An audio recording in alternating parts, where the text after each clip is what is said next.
L'évêque se redressa au cri de Madame Magloire.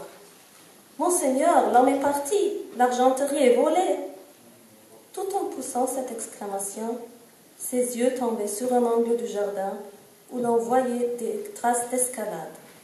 Le chevron du mur avait été arraché. « Tenez, c'est par là qu'il s'en est allé. Il a sauté dans la rue Alcoche-Filet. Ah, l'abomination! Il nous a volé notre argenterie !»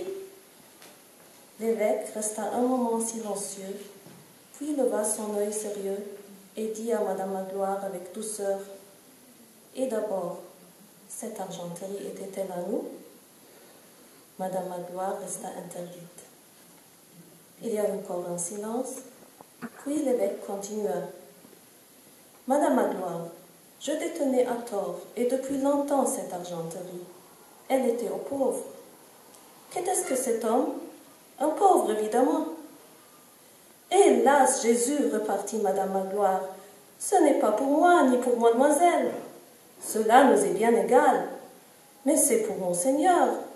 Dans quoi Monseigneur va-t-il manger maintenant? » L'évêque la regarda d'un air étonné. « Ah, ça, mais est-ce qu'il n'y a pas d'écouvert d'étain? » Madame Magloire haussa les épaules. « L'étain a une odeur. » « Alors, des couverts de fer ?» Madame Magloire fit une grimace significative. « Le fer a un goût. »« Eh bien, dit l'évêque, des couverts de bois. » Comme le frère et la sœur allaient se lever de table, on frappa à la porte. « Entrez, dit l'évêque. » La porte s'ouvrit. Un groupe étrange et violent apparut sur le seuil. 3 hommes en tenaient un 4e au collet.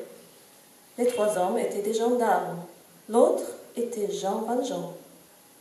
Un brigadier de gendarmerie qui semblait conduire le groupe était près de la porte. Il entra et s'avança vers l'évêque en faisant le salut militaire. « Monseigneur, dit-il. » À ce mot, Jean Valjean, qui était morne et semblait abattu, releva la tête d'un air stupéfait.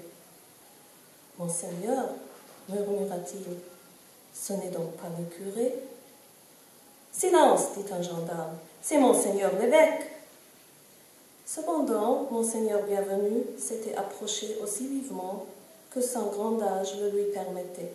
« Ah, vous voilà, s'écria-t-il en regardant Jean Valjean. « Je suis aise de vous voir. » « Eh bien, mais je vous avais donné les chandeliers aussi, qui sont en argent comme le reste, et dont vous pourrez bien avoir 200 francs.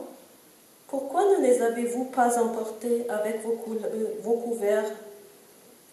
Jean Valjean ouvrit les yeux et regarda le vénérable évêque avec une expression qu'aucune langue humaine ne pourrait rendre.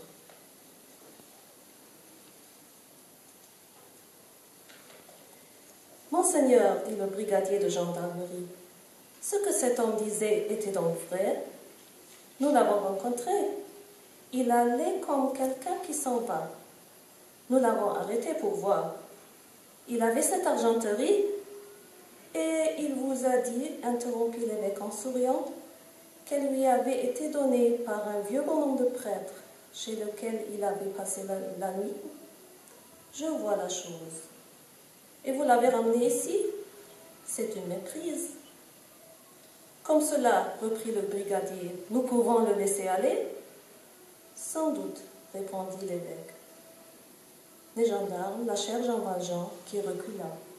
« Est-ce que c'est vrai qu'on me laisse ?» dit-il d'une voix presque inarticulée et comme s'il parlait dans le sommeil. « Oui, on te laisse, tu n'entends donc pas ?» dit un gendarme. « Mon ami, reprit l'évêque, avant de vous en aller, voici vos chandeliers, prenez-les. » Il alla à la cheminée, prit les 2 flambeaux d'argent et les apporta à Jean Valjean.